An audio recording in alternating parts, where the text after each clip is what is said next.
Hadirin yang dimuliakan Allah Subhanahu wa taala, pada kesempatan yang lalu sebelum Ramadan kita sudah menyelesaikan tentang karakter dan sifat Allah Subhanahu wa taala.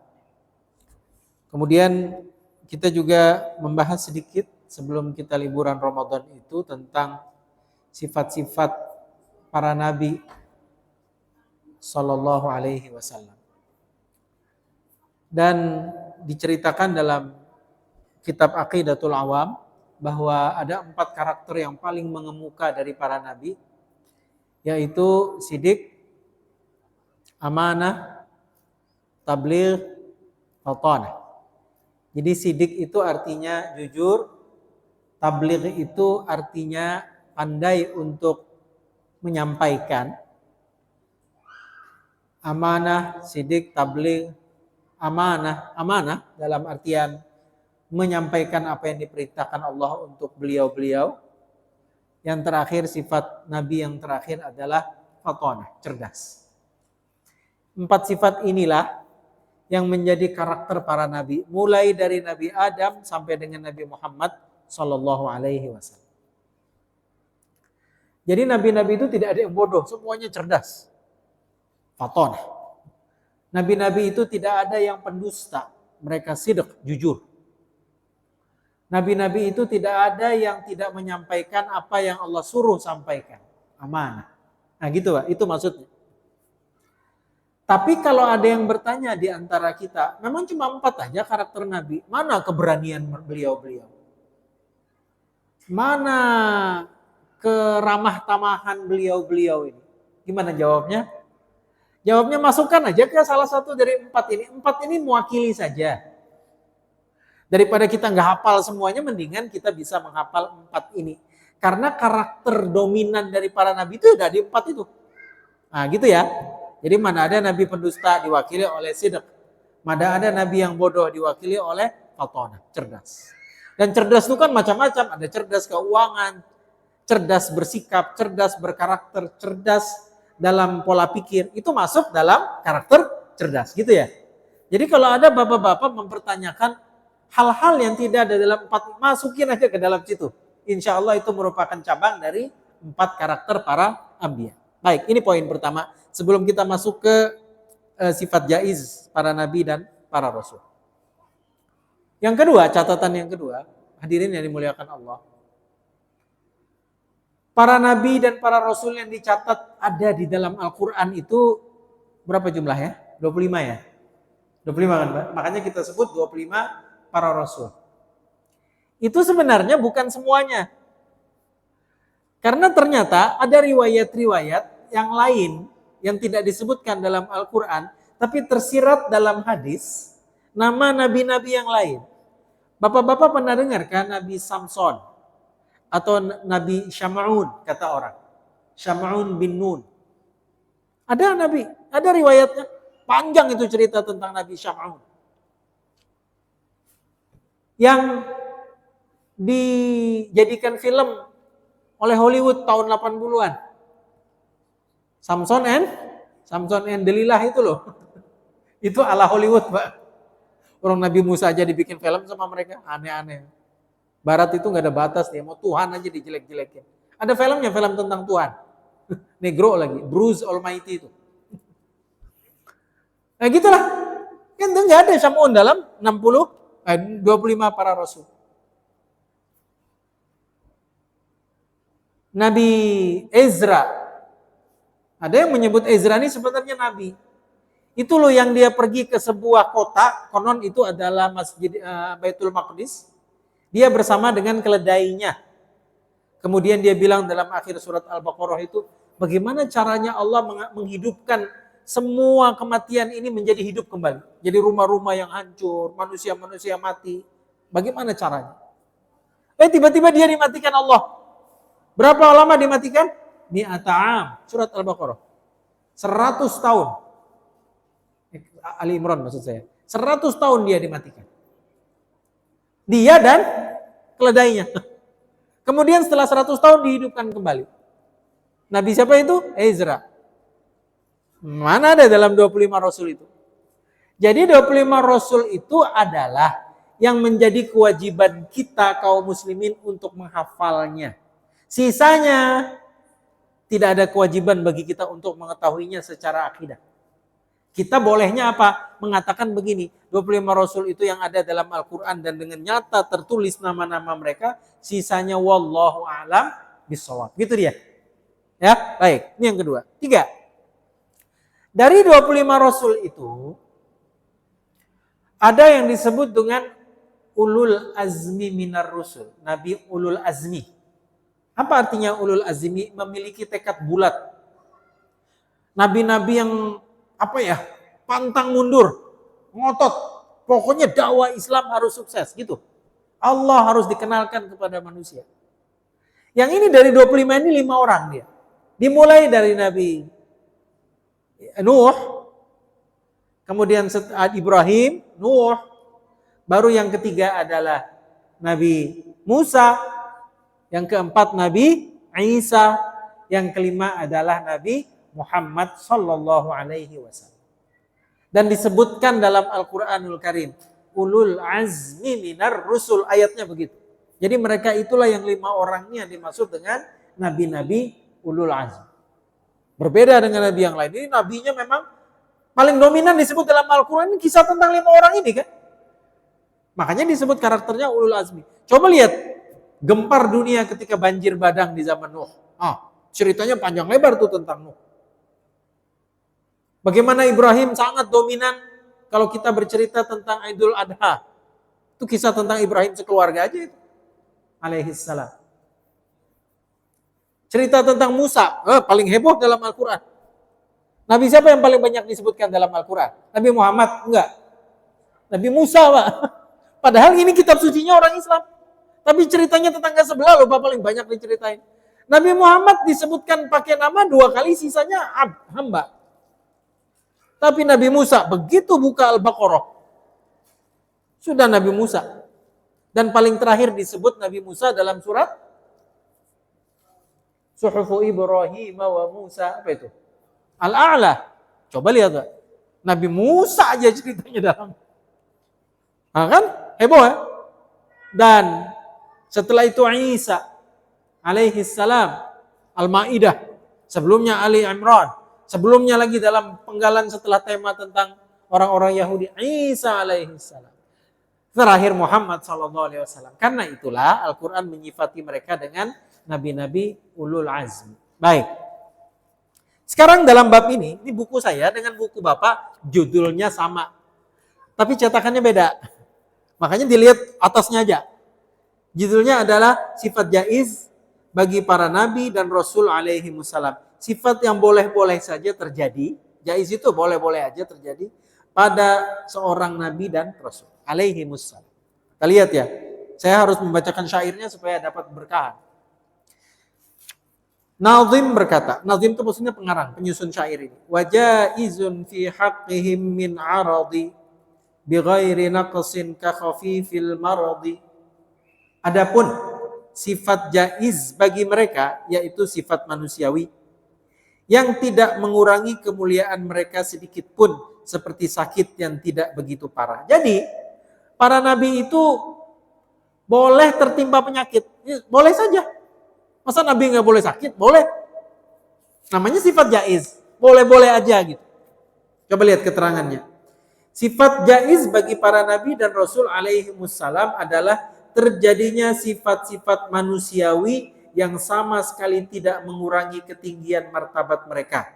Oleh karena itu, seorang mukallaf, maksudnya seorang muslim, wajib meyakini bahwa para nabi dan rasul itu juga mengalami apa yang dialami oleh manusia pada umumnya.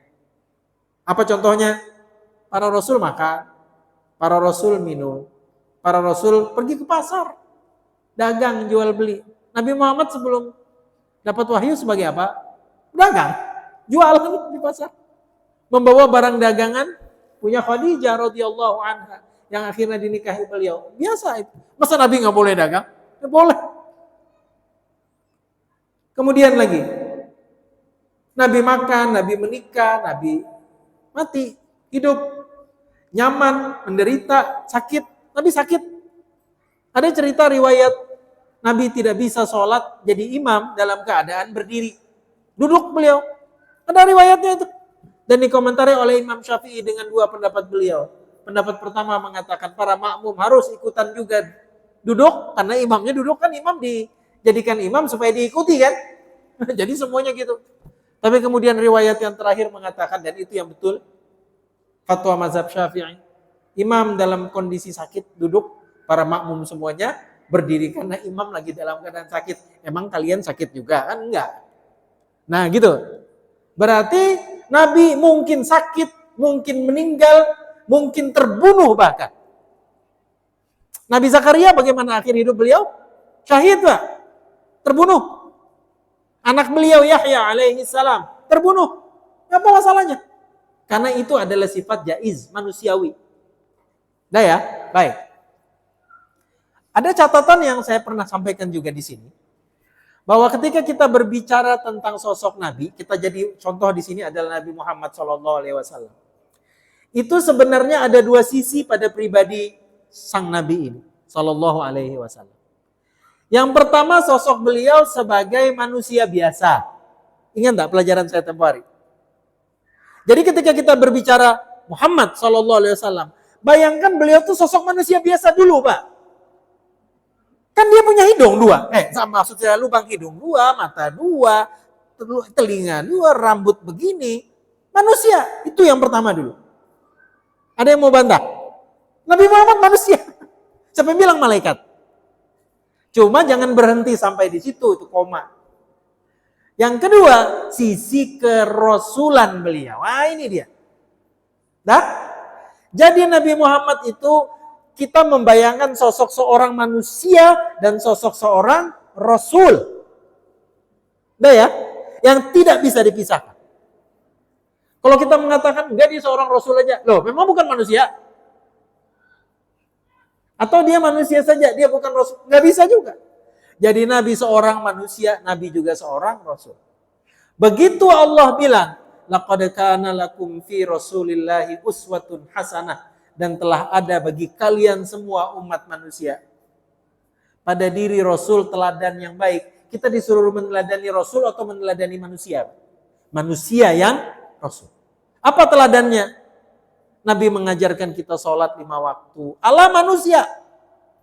Nabi mengajarkan kita kalau mau minum duduk dan baca basmalah. Manusia itu. Kalau seandainya Nabi menyuruh dirinya dicontoh sebagai seorang Rasul, seorang Nabi kepada kita, nggak akan sanggup, Pak. Asli nggak sanggup. Kenapa? Nabi Isra Mi'raj. Bapak-bapak ada yang pernah Isra Mi'raj? Ayo ngaku aja, nggak usah diam-diam. Nggak ada. Karena kita bukan Rasul. Nabi pernah orang semua buka puasa, beliau enggak. Padahal beliau menyuruh orang buka puasa. Apa kata Nabi? Ana lastu kahayatikum. Aku bukan seperti penciptaan kalian, bentuk badan kalian beda.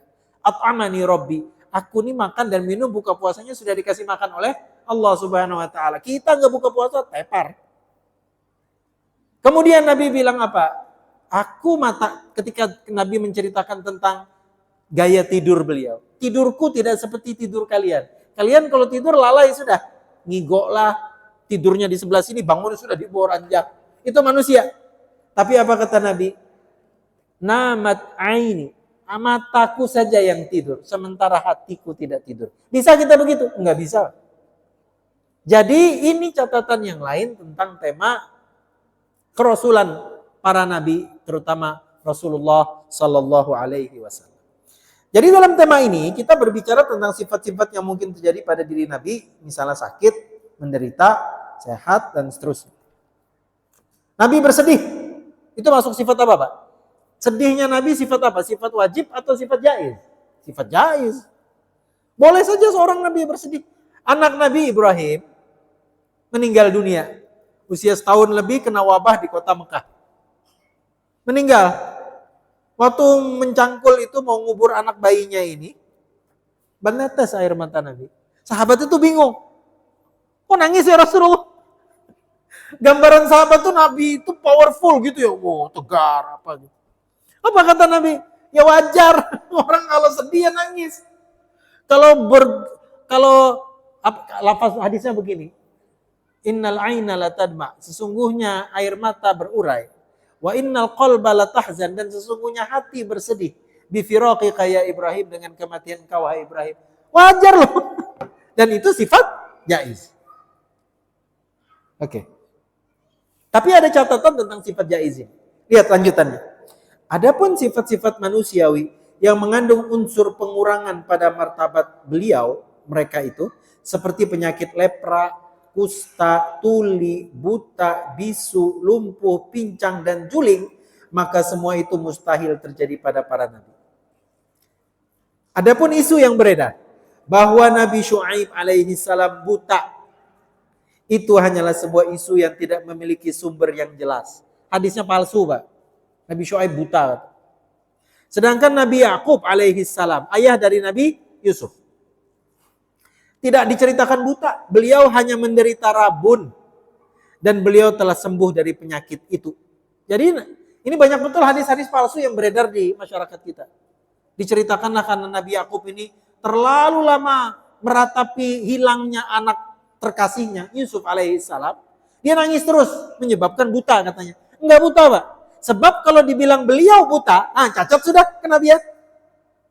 Padahal kan kita tadi sebut, para nabi itu mungkin tertimpa penyakit, tapi catatannya penyakit itu tidak menyebabkan mereka itu dihinakan di mata manusia. Kalau nabi buta, ya cacat. Kalau manusia biasa mungkin. Itu cacatnya kita. Nabi tidak. Nah itu. Jadi apa yang menimpa Yakub saat itu? Rabun.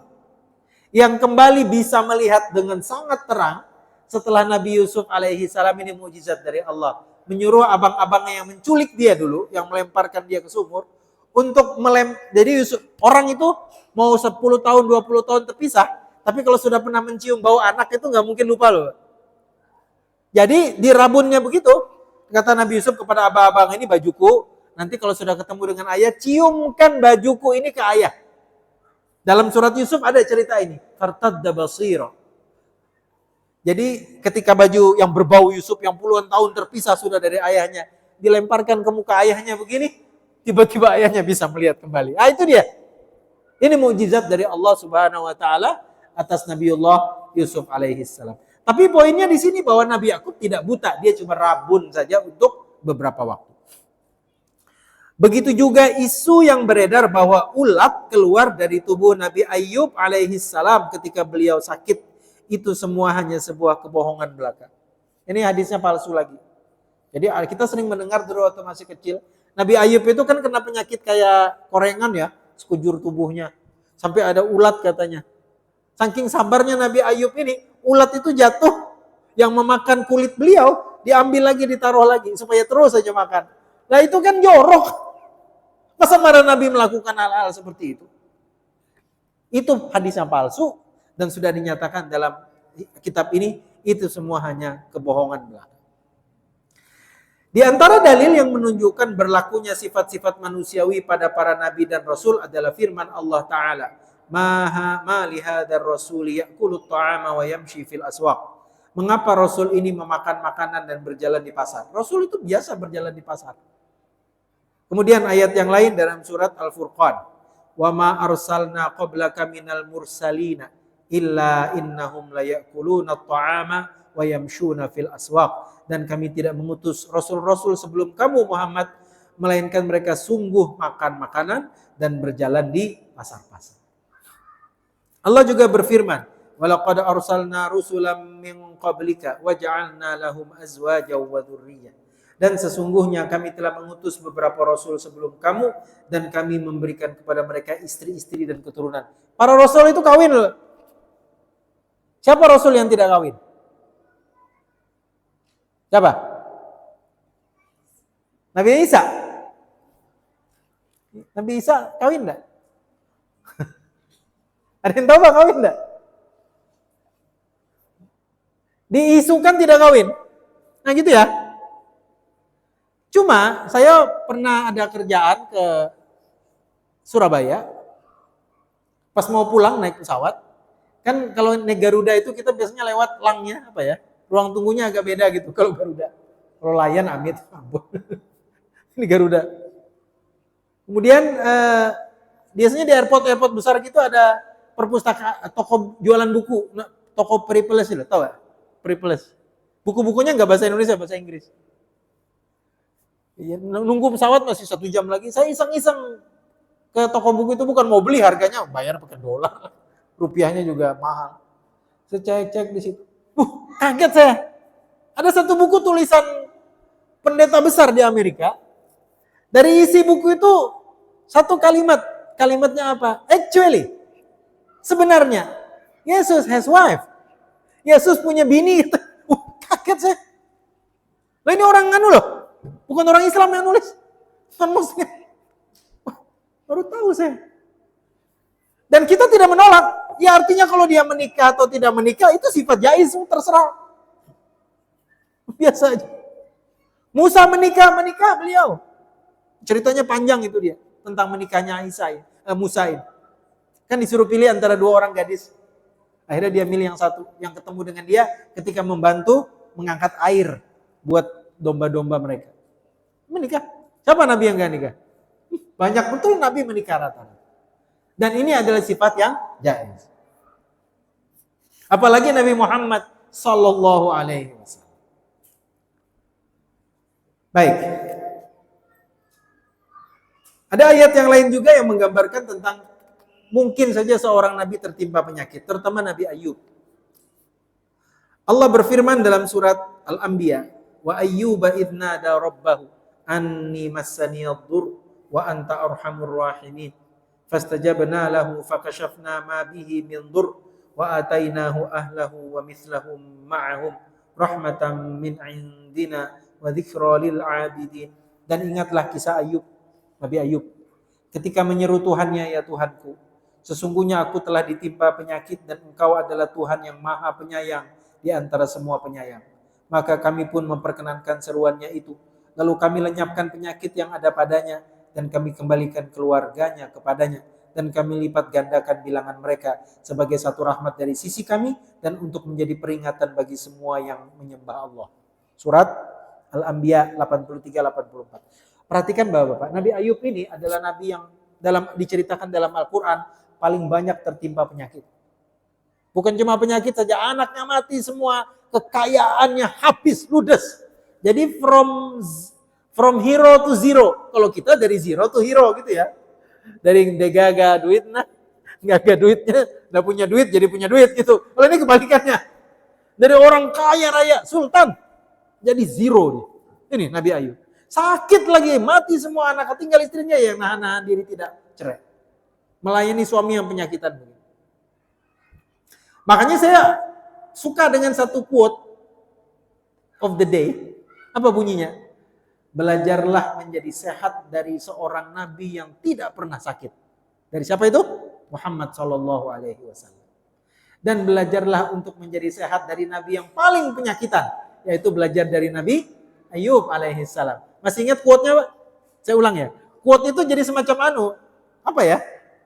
Acuan kita lah. Saya ulang. Belajarlah untuk menjadi sehat supaya badan ini terus sehat dari nabi yang tidak pernah sakit. Belajar dari Nabi Muhammad SAW. Tapi yang unik, belajarlah dari nabi yang paling penyakitan dalam Al-Quran. Dan terpuruk hidupnya. Belajarlah dari seorang nabi yang bernama Ayub alaihissalam. Baik, coba perhatikan yang lain. Nabi Ayub ini ketika sakit yang parah begitu, tertimpa musibah, double-double begini.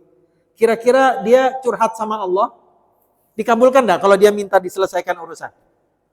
Pasti dikabulkan kan? Nabi kalau minta sama Tuhannya, dikabulkan. Begitu janji Allah.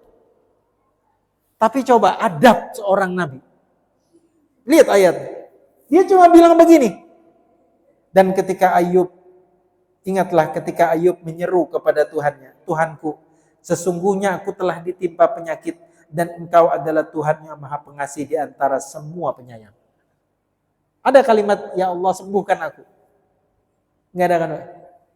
Bapak-bapak yang pegang buku mungkin ada di buku. Atau lihat Quran surat Al-Anbiya 83. Dia cuma bilang begini. Rabbi inni massaniyadh-dhur, ya Allah aku kena musibah. Ini lihat kondisi aku. Wa anta arhamur rahimin. Engkaulah Tuhan yang Maha Pengasih lagi Maha Penyayang. Dia enggak bilang isfini ya Rabb, sembuhkan aku. Ini adab seorang nabi. Malu. Ibnu Katsir, tafsir Ibnu Katsir mengatakan begini, kenapa Ayub merasa malu untuk meminta kesembuhan kepada Allah?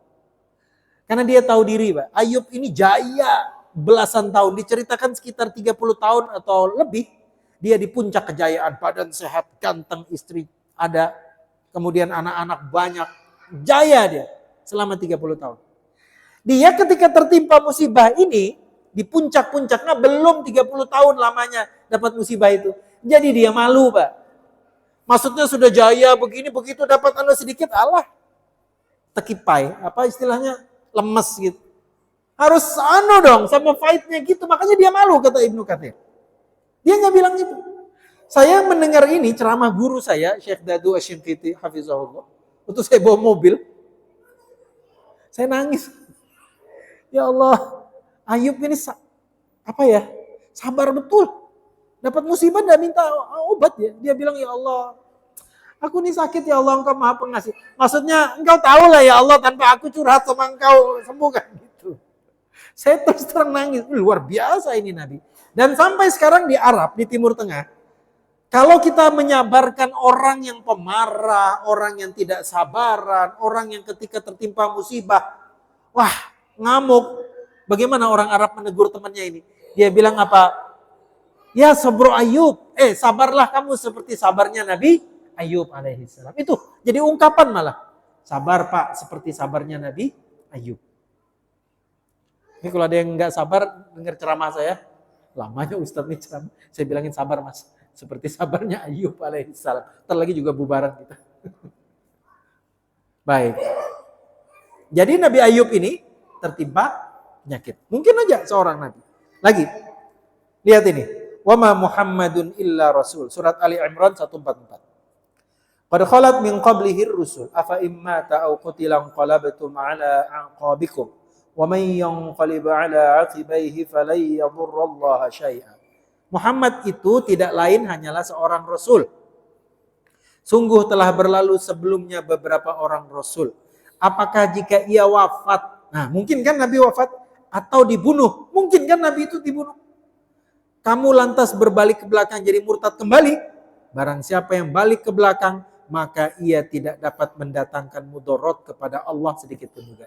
Poinnya dari ayat ini membuktikan sifat jaiz seorang nabi. Seorang nabi mungkin wafat, mungkin dilahirkan, mungkin terbunuh. Nah gitu ya, kemungkinan-kemungkinan itu ada. Dan bahwa Allah subhanahu wa ta'ala sebelum pembunuhan itu terjadi, Allah kemudian mentakdirkan berbeda, itu lain urusan.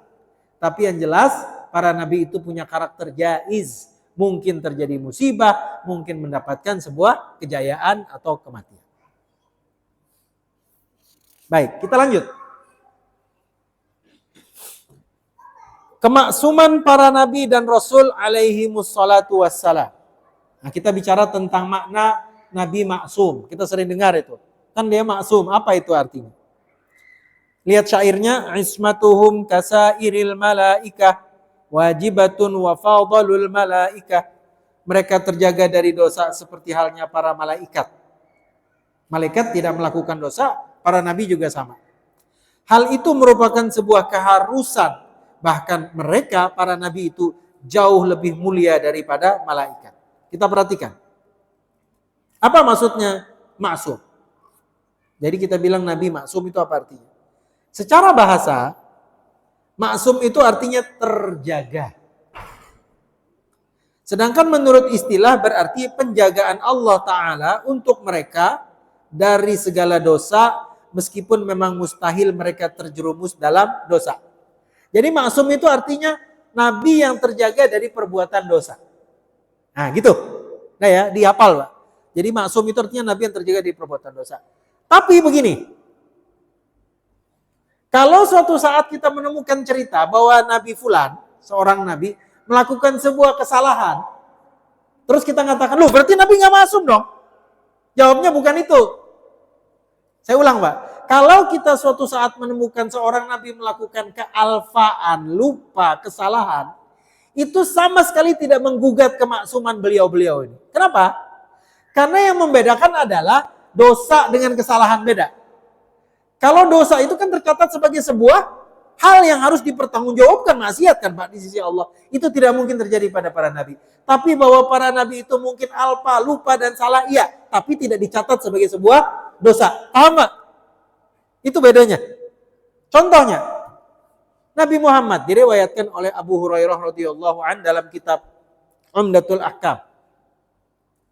Pernah lupa bilangan rakaat sholat zuhur. Harusnya 4. Beliau sholatnya 2 rakaat. Ditegur sama sahabat. Namanya Zulyadain. Kata sahabat itu, ya Rasulullah ini sholatnya dikosor. Kosor sholat ya. Enggak safar, kenapa cuma 2? Atau memang muncul syariat baru yang menghapus pelaksanaan sholat zuhur 4 rakaat jadi 2 rakaat. Kata Nabi, lam tuksor walam ansa. Aku ini sholat tidak dikosor dan aku tidak lupa. Bukan syariat baru ini. Tapi kemudian Nabi menoleh kepada para sahabat. Itu sudah salam loh Pak. Lihat pada sahabat diantaranya ada Abu Bakar. Dan dia bertanya. Betul kayak yang dibilang Zulyadain ini.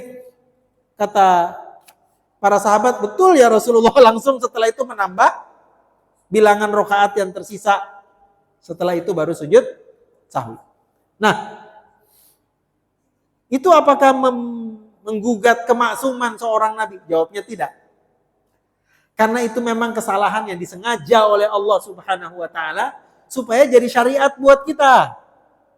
Kalau suatu saat Anda terlupa bilangan rakaat, gitu loh cara menyelesaikannya. Nah, gitu. Kalau Nabi tidak pernah lupa, Pak, bingung kita nanti. Dalam sebuah riwayat Nabi salah membaca ayat, terlupa loncat gitu baca ayat. Selesai sholat, datang seorang sahabat, ya Rasulullah. Ayatnya tadi engkau baca begini. Kata Nabi, harusnya bagaimana begitu? Kenapa kamu nggak negur? Kenapa nggak negur? Negurnya bagaimana? Ya perbaiki bacaan. Kalau seandainya kisah itu tidak pernah terjadi, kita tidak tahu bagaimana cara mengoreksi imam yang salah dalam bacaan gitu Pak. Tapi apakah itu menggugat kemaksuman seorang Nabi? Nehi ketumbar kemiri jahe. Enggak. Aman. Kenapa? Itu kesalahan yang disengaja. Sementara maksum adalah beliau tidak melakukan itu atas nama sebuah dosa sekalipun. Nabi tidak mungkin melakukan itu. Baik, kita lihat penjelasannya. Setiap seorang mukallaf, maksudnya seorang muslim, wajib meyakini bahwa para nabi dan rasul alaihi wassalam itu terjaga, sama halnya dengan para malaikat yang juga terjaga. Mereka bersih dari terjerumus dalam kemaksiatan. Maka dari itu mereka tidak pernah sekalipun meninggalkan kewajiban dan juga tidak pernah melakukan sesuatu yang diharamkan. Pertanyaannya, Ustaz, daripada Bapak enggak nanya, saya aja nanya diri saya sendiri. Nabi Adam itu Ustaz, kan Allah bilang, la taqraba hadhihi syajarah. Jangan kamu dekati pohon ini. Oh, dia malah mendekati pohon itu, dia dan istrinya.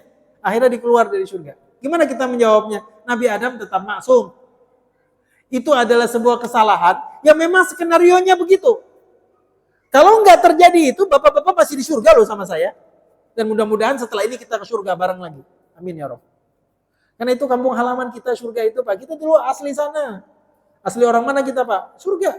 Kalau ada di antara kita yang ke neraka itu salah jalan. Kampung mulai di sana bro. Ini nah surga. Jadi itu memang diskenariokan oleh Allah supaya kita diturunkan ke bumi, bapak moyang kita, hiduplah kita di dunia ini. Dan itu tidak sama sekali menggugat kemaksuman Adam alaihissalam. Maka dari itu mereka tidak pernah sekalipun meninggalkan kewajiban dan juga tidak pernah melakukan sesuatu yang diharamkan. Mereka juga selalu menghiasi diri dengan akhlak yang mulia. Karena mereka lah teladan terbaik dan figur mulia yang selalu menjadi panutan umatnya. Allah lah yang telah mendidik dan mengajari mereka hingga mereka layak menjadi sosok pendidik dan panutan. Di antara dalil yang menunjukkan kepada terjaganya para nabi dan rasul dari perbuatan maksiat itu firman Allah Ta'ala, wasbir li hukmi rabbika fa innaka bi a'yunina, surat At-Tur. Dan bersabarlah dalam menunggu ketetapan Tuhanmu, maka sesungguhnya kamu berada dalam penglihatan kami. Maksudnya peliharaan Allah. Kalau mau berbuat maksiat sedikit aja. Nabi Muhammad bahkan sebelum jadi nabi, Pak, dijaga oleh Allah Subhanahu wa taala. Jadi Nabi bercerita, kisah ini bisa Bapak rujuk dalam buku Sirah Nabawiyah karangan Syekh Safiur Rahman Al-Mubarakfuri rahimahullah. Jadi di situ diceritakan Di awal-awal sirah Nabi, sebelum diangkat menjadi Nabi, Nabi itu kan pekerjaannya apa? Memelihara kambing ya. Nah, dia bilang apa? Aku dulu sering gantian dengan kawanku memelihara, menggembala kambing di dataran tinggi Makkah. Jadi dataran tinggi gunung, di bawahnya itu Ka'bah dan Masjidil Haram dulu. Biasanya begini, kata Nabi giliran. Setengah hari kawanku, kambingnya sama. Cuma mulai dari siang sampai malam, kawanku.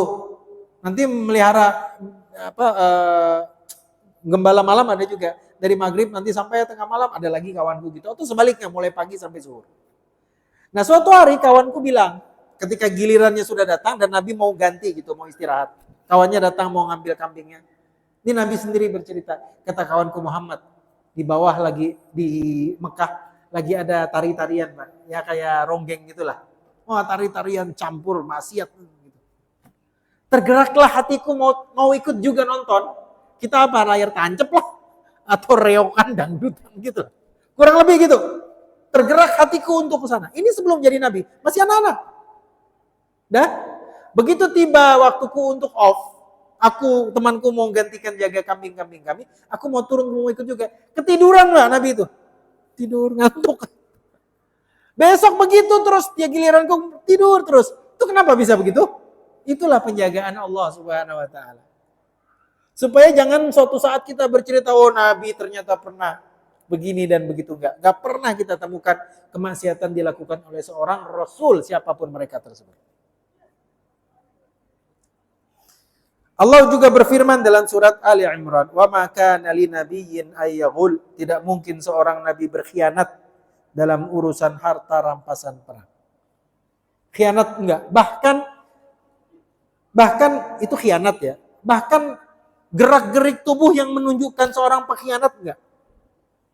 Jadi suatu hari ada seseorang, dia murtad, kemudian dia pergi ke Mekah, lari dari Madinah. Sudah jadi sahabat, menulis wahyu Pak, cuma saya lupa namanya itu orang. Sahabat Nabi, murtad dia. Lari dari Madinah pergi ke Mekah. Karena dia anggap Mekah ini aman, kalau di Madinah aku murtad dibunuh nanti sama para sahabat. Lari dia ke Mekah. Mekah waktu itu belum takluk di kaum muslim. Begitu terjadi penaklukan Mekah, kalinya Islam kuat juga. Ketakutanlah orang ini. Waduh, aku dihukum mati ini. Akhirnya dia ingat ada kawannya dulu waktu masih Islam, namanya Utsman bin Affan. CS-nya waktu dagang. Akhirnya dia pergi ke Utsman bin Affan, minta perlindungan. Kalau Nabi ketemu jangan dibunuh. Maksudnya begitu, ini kawan. Tapi di saat bersamaan Nabi ngumumkan, semua orang ketika kota Mekah kami taklukkan, diampuni dosa-dosanya kecuali 6 orang ini. Salah satunya itu orang ini, ketakutan dia. Umar bin Khattab radhiyallahu an langsung menyiapkan pedangnya. Wah, ini kalau sampai ketemu salah satu dari 6 orang ini, aku yang pertama kali menggal leher mereka. Nggak ada amnesti buat mereka. Kan mau cari pahala Pak. Nabi bilang bunuh dimanapun ketemu mereka. Udah siap ini. Tiba-tiba Utsman membawa orang ini, CS-nya dulu waktu masih jahiliyah. Sembunyi di belakang dia. Kata Nabi, siapa itu? Wah, ini yang murtad kemarin. Kemudian kata Utsman, ya Rasulullah maafkan dia. Dia sudah mau Islam kembali. Kemarin murtad, mungkin khilaf. Terimalah syahadat dia. Ya, kata Nabi. Kalau sudah masuk Islam gak boleh dibunuh kan? Bukan pengkhianat lagi. Dah masuk Islam. Setelah itu sama Utsman ditarik tangannya, dia keluar. Kamu sudah diampuni Nabi. Insya Allah istighfarmu diterima Allah. Kamu sudah masuk Islam. Pergilah dia. Umar bin Khattab radhiyallahu anhu. Ini kan panasan orang temperamen. Mantan preman kota Mekah. Kita perlu gaya-gaya Umar ini Pak di masjid ini. Tantang pemain. Dia bilang, ya Rasulullah, mana kodenya? Kode itu maksudnya, ini mumpung dia masih kafir sebelum dia mengucapkan syahadat tadi, aku nunggu kode. Apa kodenya? Ya paling tidak kau mau begini nama tamu. Maksudnya selesaikan. Kok nggak ada? Jadi Umar itu tinggal, ini sudah terkeluar badik Pak. Bugis badik, keris. Tinggal, hilang kepala orang. Orang murtad tadi. Musuh Allah itu memang dia berkhianat sebelum dia masuk Islam kembali. Kutunggu kode itu. Apa kata Nabi? Seorang Nabi tidak layak bahkan untuk matanya mengerling begini. Untuk menunjukkan apa Pak? Akhlak Nabi itu mulia. Sampai intrik-intrik menunjukkan. Ini kan sinis orang ini. Nabi nggak mau gitu. Itu lembut betul Nabi itu orang. Bahkan diceritakan Nabi itu lebih pemalu daripada seorang gadis dalam pingitannya. Saking malunya Nabi Shallallahu Alaihi Wasallam. Baik, ada lagi lanjutannya sedikit.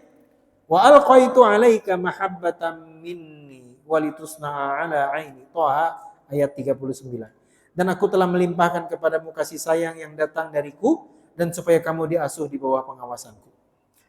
Bahkan mereka lebih mulia daripada malaikat menurut pendapat mayoritas ulama mazhab Asy'ari. Hal ini berlandaskan pada firman Allah Ta'ala, wa idh qulna lil malaikati isjudu li Adam fasajadu, surat Al-Baqarah 34. Allah memberi, perhatikan. Ada pertanyaan di kalangan kita, kalau dikumpulkan antara Nabi dengan para malaikat, mana lebih mulia, Pak? Malaikat atau Nabi? Ada dua mazhab, ada dua pendapat. Pendapat pertama mengatakan dua-duanya selevel di sisi Allah Subhanahu wa taala. Tidak ada yang lebih mulia. Tapi mayoritas Ahlus Sunnah wal Jamaah mengatakan bahwa Nabi lebih mulia daripada malaikat. Kenapa katanya? Pertama jawabannya, karena yang disuruh sujud kepada Adam siapa? Malaikat. Wa idh qulna lil malaikati isjudu. Bukan Adam disuruh sujud kepada malaikat. Dalam surat Al-Baqarah. Menunjukkan bahwa levelnya berbeda. Lebih mulia Nabi. Alasan yang kedua. Bahwa malaikat itu dilahirkan, diciptakan oleh Allah, maksud saya, dalam kondisi taat seterusnya. Sementara Nabi, sementara manusia dan Nabi di situ, diciptakan dengan membawa dua unsur kan Pak. Unsur cenderung untuk taat, unsur untuk cenderung melakukan maksiat. Istilah orang Balikpapan tempo-tempo lah. Tempo-tempo taat, tempo-tempo brengsek. Gitu dia. Nah, kalau ada orang yang punya karakter tempo-tempo begini, dia terus saja melakukan ketaatan, mana lebih hebat Pak? Ya tentunya yang ini kan. Kalau kamu melakukan ketaatan wajar, kamu nggak ada unsur maksiatmu kan gitu. Tapi kalau ada orang dengan susah payah, ada unsur maksiatnya, ada unsur ketaatannya, dia berusaha komitmen, itu justru yang luar biasa. Dan itu adalah prinsip Ahlus Sunnah wal Jamaah. Demikian dulu hadirin rahimakumullah. Sudah ada kode tadi. Mudah-mudahan apa yang kita kaji ini menjadi sebuah acuan kita dan pemahaman yang lebih dalam kita tentang akidah yang benar sesuai dengan akidah Ahlus Sunnah wal Jamaah. Ada pertanyaan? Tidak ada insyaallah. Kita ketemu kembali pada pertemuan yang akan datang. Aqulu qouli hadza wa astaghfirullahal azim. Subhanakallahumma wa bihamdika asyhadu an la ilaha illa anta astaghfiruka wa atubu ilaik. Assalamualaikum warahmatullahi wabarakatuh.